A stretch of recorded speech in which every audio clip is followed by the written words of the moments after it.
সেখানে দুই ডানাওয়ালা পরী তাদের মেয়ে তিতলির সাথে হেসে হেসে গল্প করছে, মজা করছে।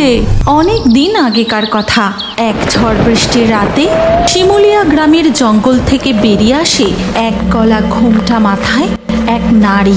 তার কোলে একটি সদ্যজাত সন্তান। সে পৌঁছায় এক কাঠুরিয়া দম্পতির বাড়ির উঠানে। তারপর সন্তানটিকে তাদের দাওয়ায় নামিয়ে রেখে, চিন্তা করিস না, আমরা মাঝে মধ্যেই এখানে এসে তোর সাথে দেখা করব, গল্প করব, দূর থেকে তোর সমস্ত খেয়াল রাখবো।